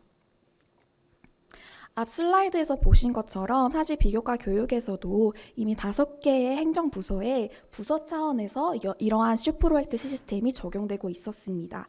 사실 부서 차원, 나아가 대학 차원에서 교육의 질 관리를 하기 위해서는 가장 미시적인 단위, 그 실제 교육 프로그램 단위에서부터 그 교육의 성과를 확인하는 것이 매우 중요한데요. 그래서 2023학년도에 저희의 목표는 부서 차원에서 운영되고 있는 것을 프로그램 단위로 내려서 정말 그 중요한 부분부터 교육의 성과를 확인하고자 하는 것이었습니다. 네, 그래서 이제 그 목표를 위해 추진한 사업의 단계를 말씀드리도록 하겠습니다. 우선 기초 진단 작업으로서 교내 비교과 프로그램의 현황을 분석하였습니다. 이제 전체 행정부서와 학과 전공을 대상으로 조사를 하였는데요. 분석 결과 2023학년도에 저희 학교에서 학생들에게 제공한 프로그램은 100개 이상인 것으로 나타났습니다. 다음으로 그 해당 비교과 프로그램이 목표로 하는 관련 있는 핵심 역량으로는 창조적 문제 개발 및 해결 역량이 가장 많은 것으로 나타났고요. 그리고 비교과 프로그램의 형식을 조사하여 재분류한 결과 보시는 그래프처럼 서포터즈, 멘토링, 지도, 소그룹, 동아리를 포함하여 총 11개의 형식이 나타나 있는 것으로 나타났고요. 눈에 띄서 아무래도 이제 특강 워크숍의 비중이 가장 높은 것으로 나타났습니다. 그리고 마지막으로 이제 대부분의 비교과 프로그램의 수강 대상이 학년이나 소속 단과대학의 제한은 없었는데요.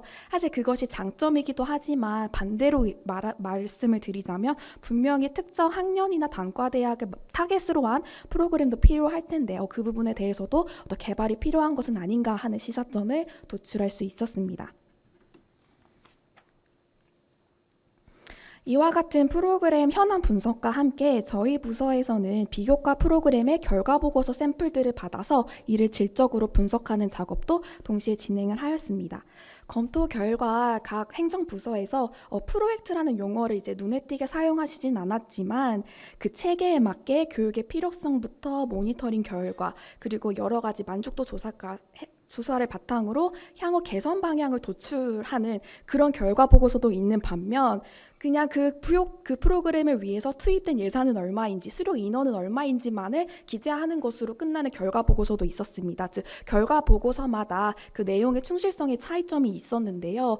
그래서 이제 저희가 생각하기에 이 비교과 프로그램 단위로 슈 프로젝트를 제대로 확산시키기 위해서는 이 결과 보고서의 양식을 표준화시켜서 배포하는 것이 가장 우선시 되어야 되는 작업이라고 생각을 했습니다.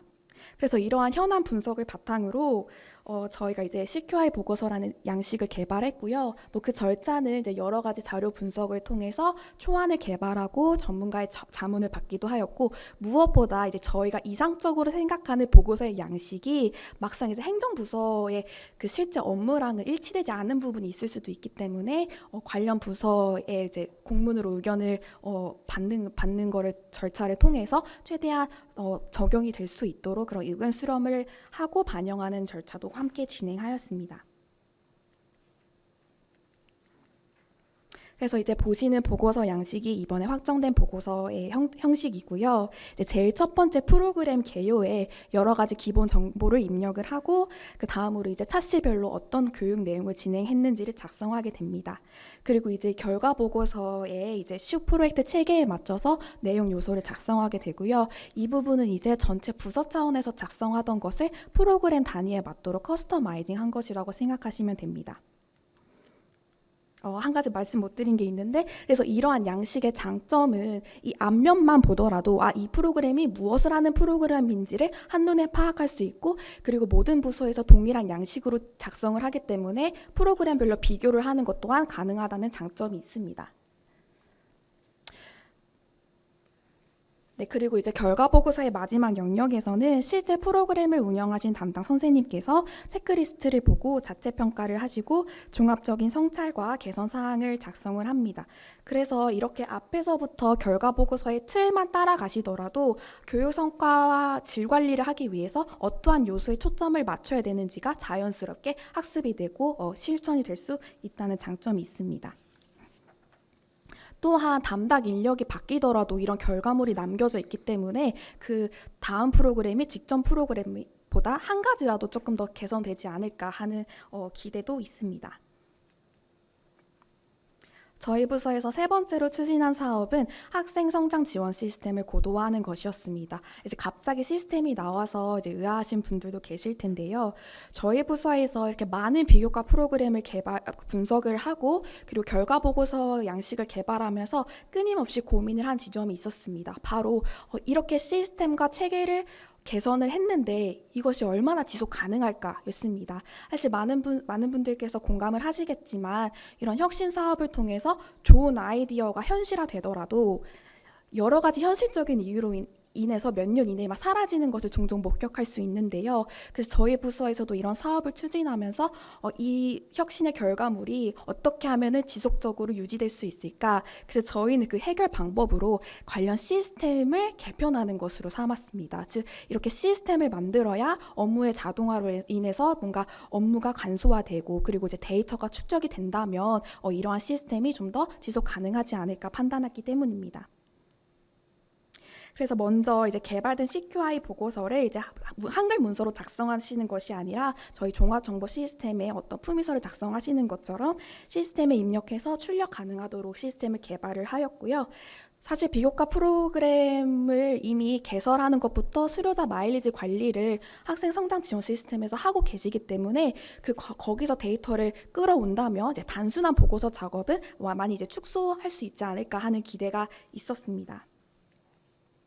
두 번째로 작년처럼 이제 비교과 운영 현황을 이제 공문으로 조사를 하는 것이 아니라 이 시스템에서 결과 보고서들이 올라오기 때문에 이제 실시간으로 그런 현황을 모니터링할 수 있도록 기능을 개발하였고요. 그리고 이제 그런 열람 기능을 추가하여서 이제 각 부서에서 프로그램 단위에서 이제 교육 질 관리가 잘 이루어지고 있는지 판단하도록 그 시스템을 개발하였습니다. 마지막으로 이렇게 현안 분석을 통해서 이제 전체적인 프로그램 현황을 구성원 모두가 파악할 수 있도록 비교과 로드맵을 제작하였습니다. 특히 이 비교과 로드맵은 학생들에게 가장 중요한 지침이 될 거라고 예상이 되기 때문에 학생 성장 지원 시스템 안에 이번 달 안에 탑재되어 배포될 예정입니다. 제가 이제 비교과 교육 과정의 질 관리 체계 구축을 주제로 하여 크게 3가지의 성과를 말씀드렸는데요. 저희가 개발한 결과 보고서의 마지막 핵심도 성찰이기 때문에 이번 발표에서도 성찰로서 이제 발표를 마무리하고자 합니다. 비효과 현황 분석, 그리고 결과 보고서 양식 개발, 마지막 학생 성장 지원 시스템 고도화까지 이 3가지 사업은 사실 1년의 절차로서 매우 유기적으로 관련이 되어 있습니다. 그래서 이제 교육 혁신 지원 사업의 우수 사례로 발표하게 된 배경에도 그 절차를 따르기 때문이 가장 큰 요인이라고 생각이 드는데요. 첫 번째 이제 비교과 프로그램 운영 현황을 분석하고 또 기존 결과 보고서 샘플을 분석한 것은 현재 자원과 문제점을 정확히 파악하는 것이 목적이었습니다. 그것이 선행이 되었기 때문에 향후 나아가야 될 방향 구체적인 혁신 전략들을 도출할 수 있었고요. 둘째로 도출된 전략을 수행하는 데 있어서 관련 부서와 끊임없이 소통을 하고 또 이제 학생 성장 지원 시스템 고도화는 사실 교육혁신팀의 협조가 있었기 때문에 가능했던 것입니다. 그래서 이렇게 여러 부서와 소통을 하고 협조를 받는 것이 어떤 혁신을 이뤄나가는 데 있어서 절대적으로 중요하다라는 것을 깨달을 수 있었습니다.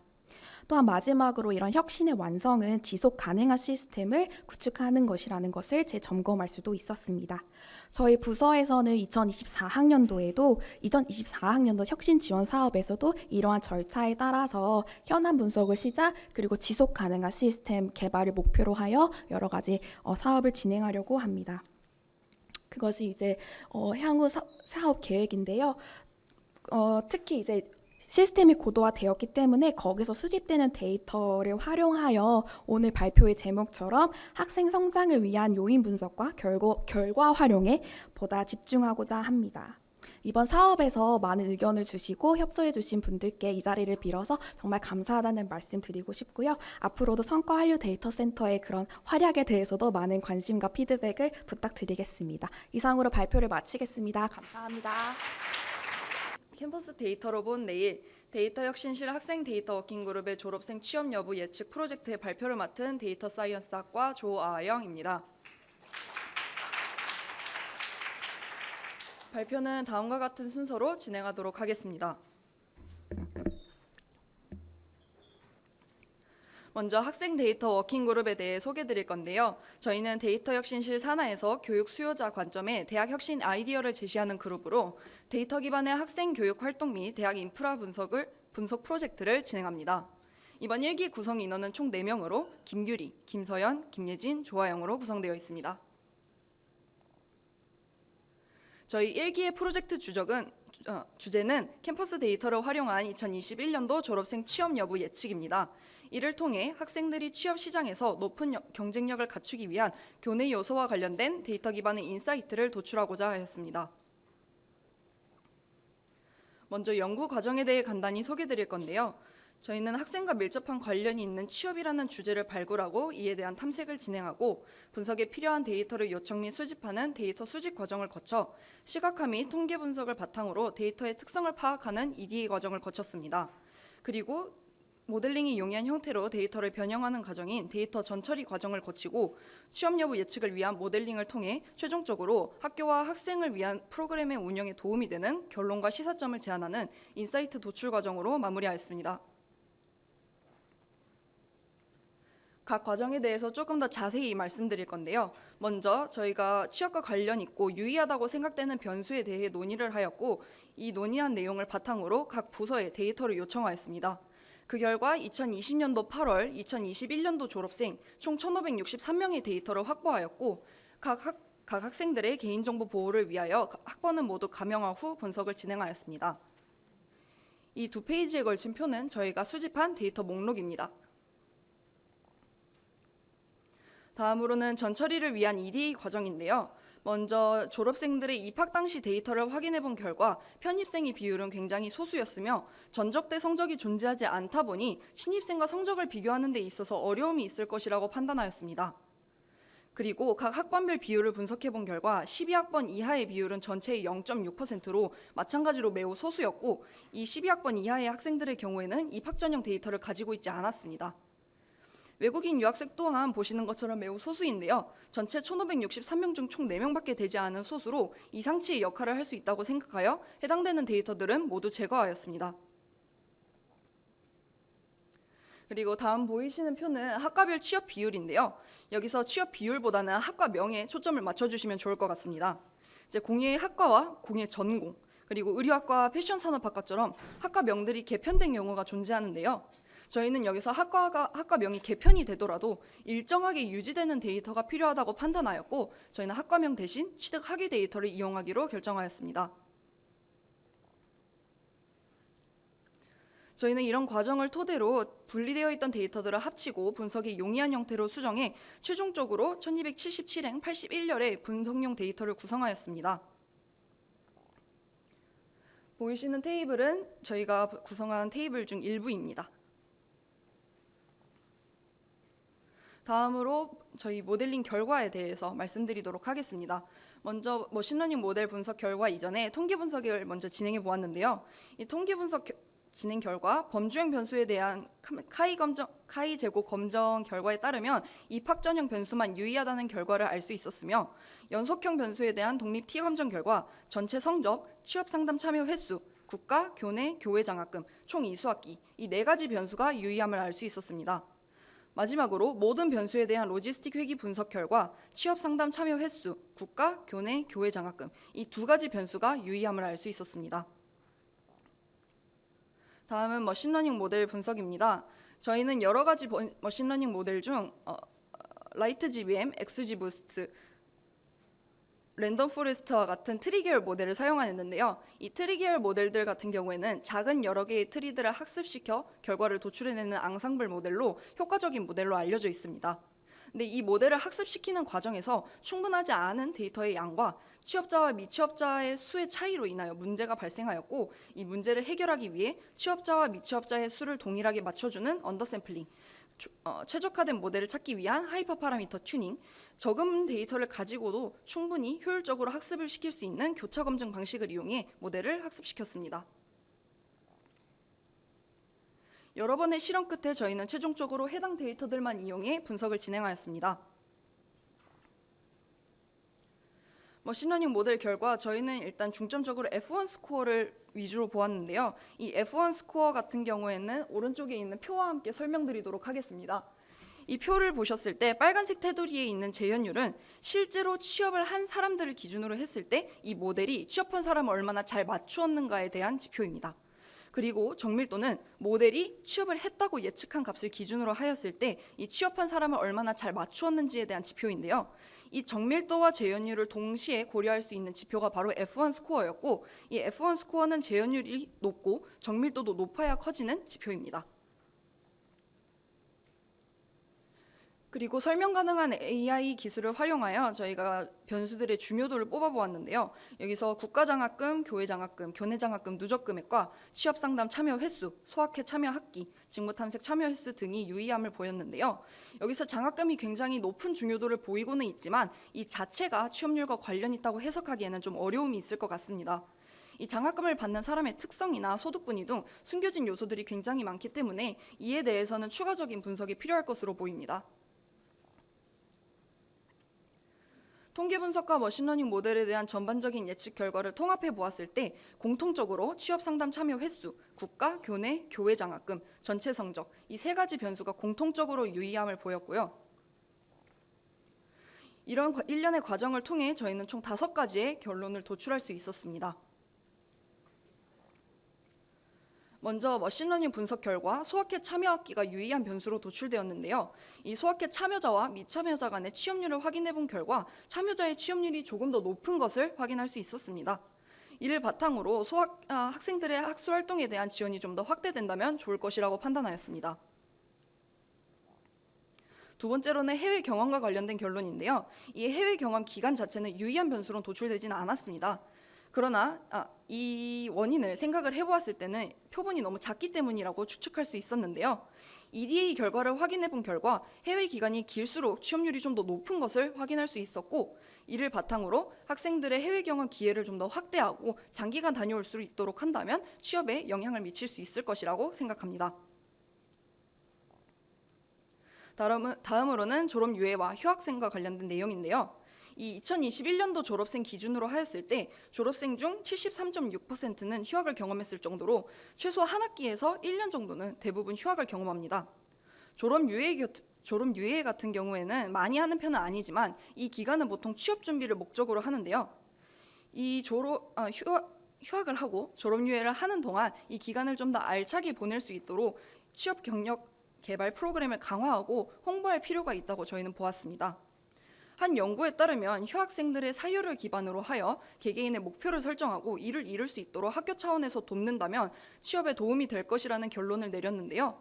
이 내용을 차용하여 저희 또한 휴학 및 졸업 유예생들의 사유를 기반으로 하여 개개인의 목표를 설정하고 이를 이룰 수 있도록 학교 차원에서 지원을 해준다면 취업을 하고 경력 개발을 하는데 도움이 될 것이라고 생각합니다. 다음으로는 취업 상담과 교과 연계에 대한 내용입니다. 이 취경팀 프로그램 중 취업 상담이 유의한 변수로 나타났는데요. 이 취업에는 유의하지만 이 상담을 받아본 인원 자체는 2021년도 졸업생 기준으로는 34.1%밖에 되지 않았습니다. 그래서 보다 더 많은 학생들이 이 프로그램에 참여할 수 있도록 유도해야 할 필요가 있다고 보았습니다. 그 방법으로 전공진로 탐색 과목과 취경팀의 프로그램을 연계한다면 더 나은 효과를 볼 수 있을 것이라고 생각하였는데요. 이 전공진로 탐색 과목 또한 또 다른 유의 변수 중 하나였는데 이 과목의 경우에는 학과별로 존재하는 경우도 있고 존재하지 않는 경우가 있었습니다.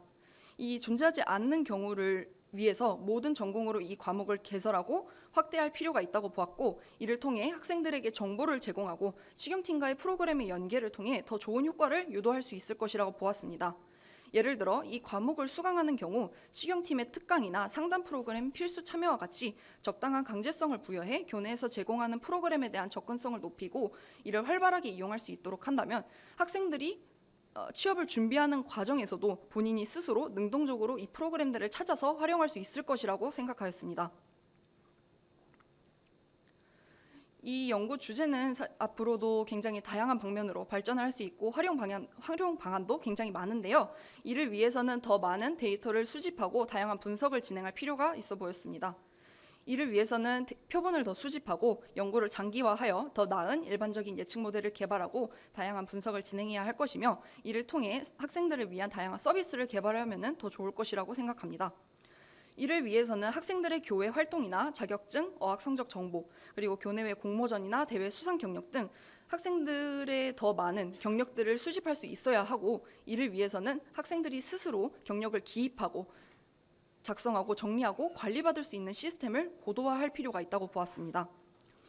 그리고 이에 대한 활발한 홍보를 통해 학생들이 스스로 정보를 기입해 줄 수 있도록 한다면 더 좋을 것이라고 생각합니다.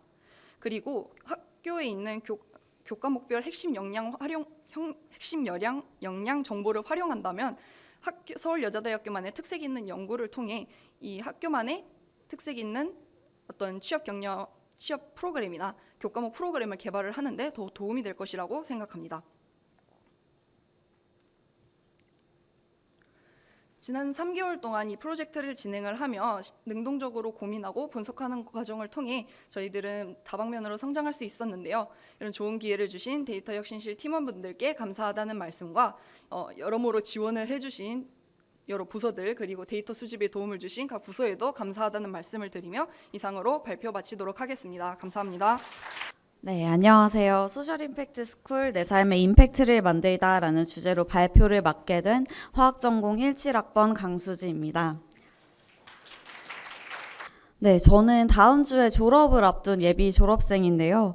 화학을 전공했지만 제 바로 앞에 계신 한원식 교수님께 부끄럽게도 저는 졸업 후에 전혀 다른 길로 나아가고자 합니다. 현재 교육 콘텐츠 기업인 우주먼지 제작소 올빗의 대표를 맡고 있고, 제가 이렇게 된 데에는 대학 혁신 지원 사업을 통해 서울여대에서 경험한 다양한 활동들이 큰 영향을 끼쳤습니다. 오늘은 그 이야기를 들려드리고자 이 자리에 섰는데요. 시작은 2022년도 2학기였습니다. 당시 저는 4학년이었는데요. 마지막 학기에 팀 프로젝트를 하나쯤 해보고 싶어서 우연치 않게 소셜 이노베이션 방법론이라는 강의를 수강하게 되었습니다. 그리고 이 수업이 저의 인생을 크게 바꾸기 시작했습니다. 수업에서 포스코 N2B의 폐어망 자원순환 프로젝트가 미션으로 주어졌는데요. 그 과정을 통해 사회적 경제 모델을 이해하고 실행하는 첫 번째 경험을 할 수 있었습니다. 당시에 실제로 발표했던 자료의 일부를 함께 살펴보며 어떤 경험을 했는지 말씀드리겠습니다. 책상에 앉아있기보다는 몸을 움직이며 배우는 것을 좋아하는 저는 현장을 직접 보기 위해 포항으로 달려갔습니다. 구룡포에 있는 폐어망 수매 사업장에 방문하여 어민분들과 포항 수협과의 인터뷰를 진행했는데요. 덕분에 지역사회의 현실적인 문제점을 구체적으로 발견할 수 있었습니다. 이후에는 폐어망 재활용 원료를 생산하는 소셜 벤처가 지닌 문제를 알아보고자 해당 업체와의 인터뷰를 진행하였고요. 그들의 핵심 니즈들을 정리하여 지역 내의 자발적인 폐어망 분리수거 시스템을 활성화해야 한다는 결론을 내렸습니다.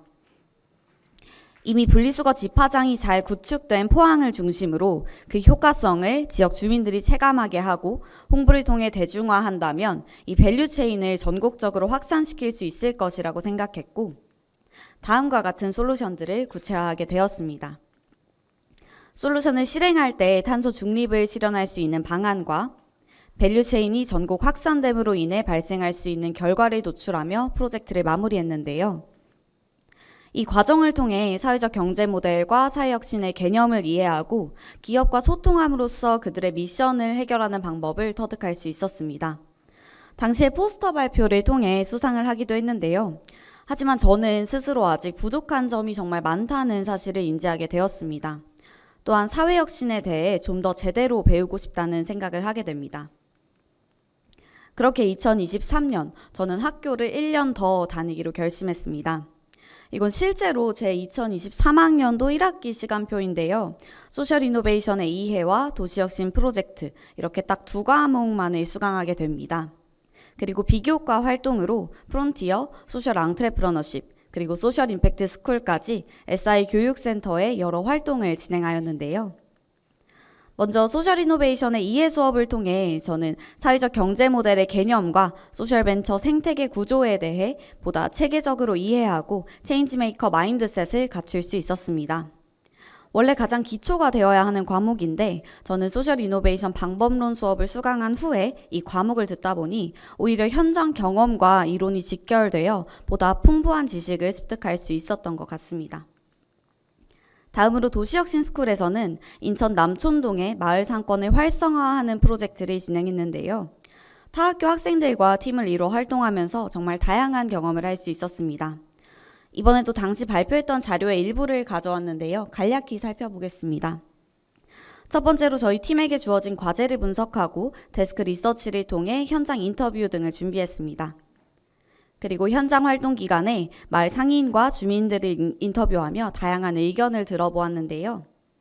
이렇게 수많은 결과지들을 분석하면서 문제를 정의할 수 있었습니다. 당시 저희는 항아리 상권인 남촌동의 핵심적인 문제를 마을 내부 2030 세대 외부 유실과 외부 2030 세대 유입 부족으로 정의 내렸습니다.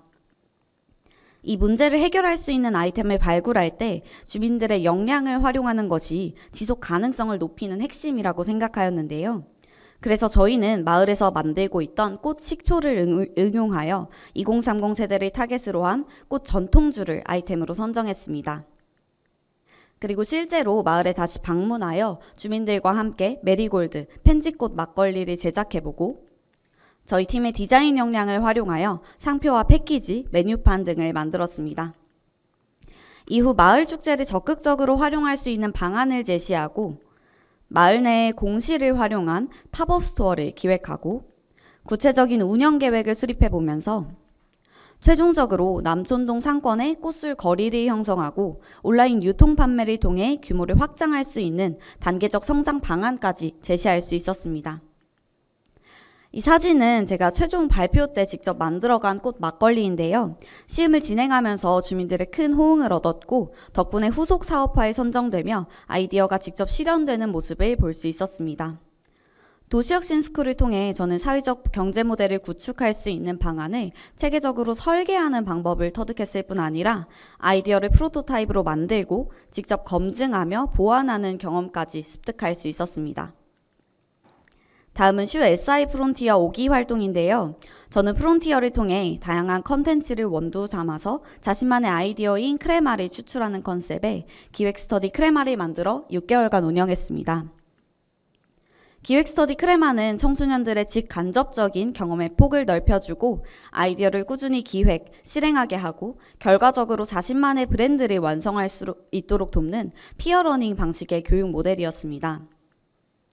이러한 크레마의 프로세스를 보다 고도화하기 위해 소셜 앙트레프러너십 기본 과정인 프랩스쿨 7기도 수강했는데요. 덕분에 크레마의 사회적 경제 비즈니스 모델을 구체화할 수 있었습니다. 결과적으로 9월 달에 기획 스터디 크레마의 1기 수료식까지 진행하면서 총 10명의 학생들과 온 오프라인으로 만남을 가졌는데요. 프론티어에서 제공된 100만 원 가량의 지원금으로 학생들의 결과물을 담은 책자와 수료증을 제작하기도 하였습니다.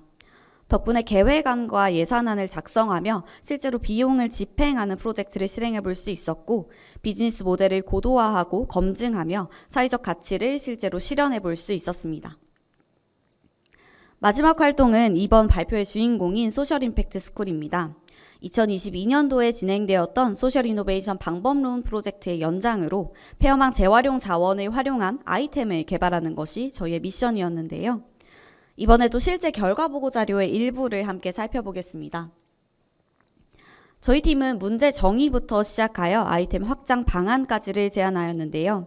우선 청소년 축제 등에서 부스를 운영하면서 예비 고객들을 직접 만나고 의견을 들어보았습니다. 사람들의 현재 폐업망 인식 상태와 제품에 대한 니즈들을 파악한 결과 폐업망의 재활용 소재로서의 가치를 알릴 수 있고 또 실용적이고 자원순환을 직접 경험할 수 있는 분배스틱이라는 아이템을 선정하게 되었습니다. 분배스틱은 페트병의 링을 제거하여 분리배출을 돕는 제품인데요. 저희는 기존에 여러 분배스틱들을 구입하고 사용해보면서 보완점들을 찾기 시작했습니다. 그런데 전문가 인터뷰를 통해 검증을 하는 과정에서 커다란 문제점에 봉착하게 되었습니다. 바로 분배스틱이 오히려 잘못된 분리배출을 야기하여 재활용률을 떨어뜨린다는 것이었습니다. 그래서 올바른 분리배출 방안을 도출하고자 전문 서적을 분석해 보았는데요. 분리배출의 핵심은 바로 재질별로 정확히 분리하고 세척하는 것이었습니다. 이에 따라 저희는 우리 주변에서 가장 보편적으로 잘못된 분리배출이 이루어지고 있는 페트병, 가스형 용기, 튜브형 용기의 정확하고 쉬운 분리배출을 도와주는 도구를 제작하기로 하였습니다. 마을축제 부스 운영을 통해 이러한 솔루션을 검증한 후 분리배출 도우미 포컷을 제작하게 되었는데요. 포컷은 페트병 라벨을 커팅하고 가스형 용기나 튜브형 용기를 절개하고 택배 박스 테이프나 송장을 제거함으로써 보다 쉽고 정확한 분리배출을 도와주는 도구입니다. 추가적으로 분리배출 가이드를 제공하여 사용자들이 보다 올바른 분리배출을 할 수 있도록 설계하였습니다. 이 사진들은 3D 프린팅으로 포컷의 시제품을 저희가 제작한 결과인데요. 포스코의 공식 캐릭터인 포서코를 활용하기도 했고 대한민국 토종 돌고래인 상괭이를 활용한 디자인도 나왔습니다. 또한 포서코 캐릭터를 활용하여 분리배출 가이드북을 설계하고 폐업망 재활용에 대해 보다 가시적으로 알릴 수 있는 패키지도 제작한 후 교내에서 시장 반응 조사를 위한 부스를 운영하기도 했습니다. 해당 피드백을 기반으로 최종적인 아이템을 도출하게 되었고 포컷의 다양한 판로 개척 방안과 확장 가능성을 제시하면서 최종적으로 재생 플라스틱 산업이 확대되는 밸류체인을 제안할 수 있었습니다. 소셜 임팩트 스쿨을 통해 저는 아이템을 직접 개발하며 사회적 경제 모델이 실현되는 경험을 할 수 있었는데요. 이 밖에도 구체적인 니즈 검증과 전문가 인터뷰의 중요성을 체감하였고 시제품을 개발하고 판로를 제안하는 과정을 통해 비즈니스에 대한 이해도를 높일 수 있었습니다.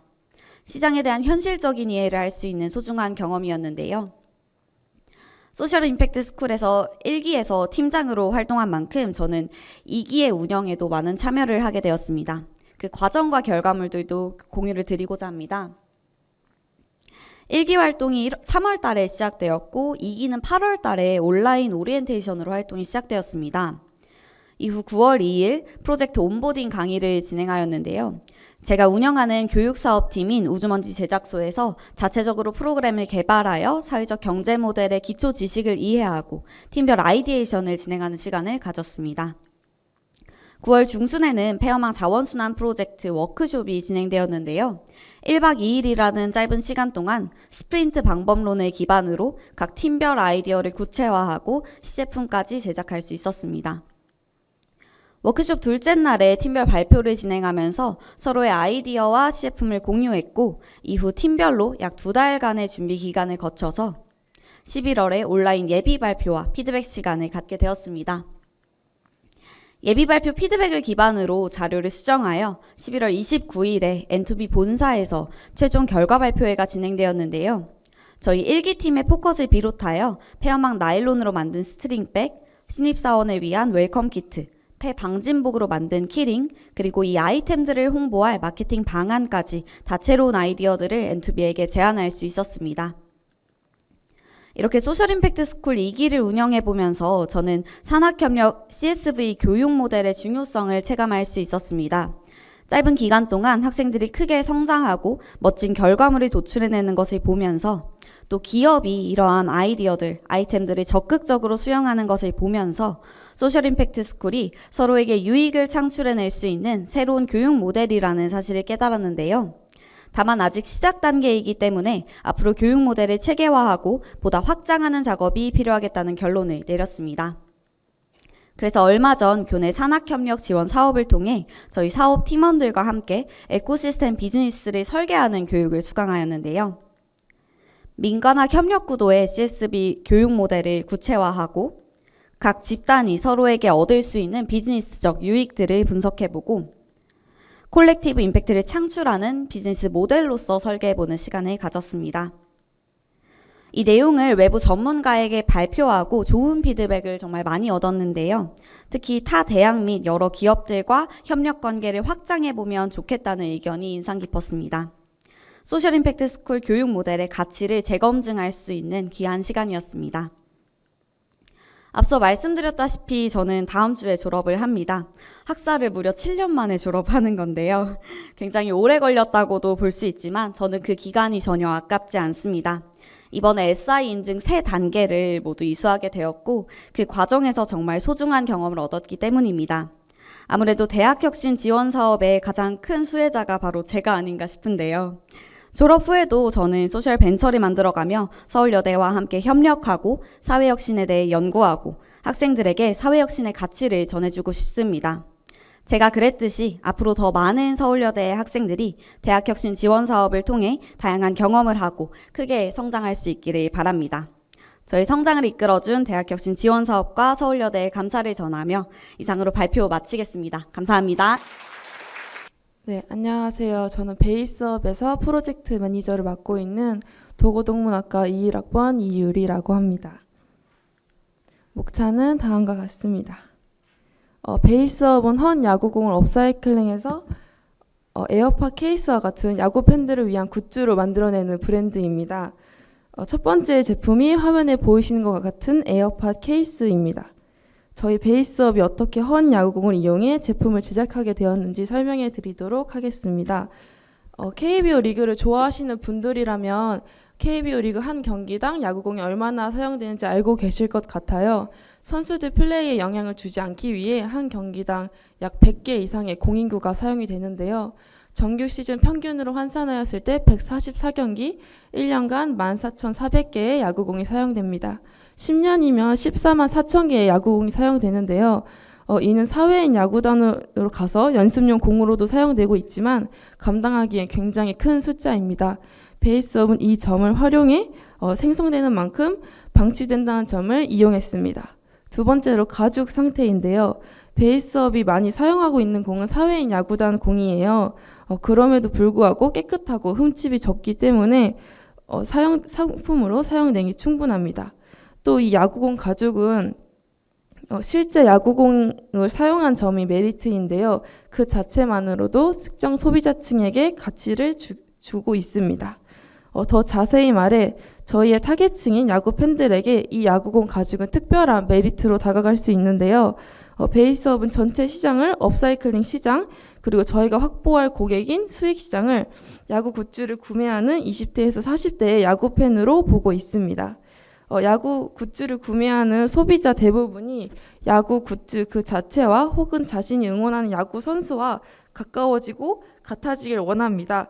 야구 굿즈 구매 소비자 대부분의 경우 유니폼을 구매하며 자연스레 야구장 오프라인 관람까지 이어지고 자신이 야구 팬임을 드러내는데 거리낌이 없는데요.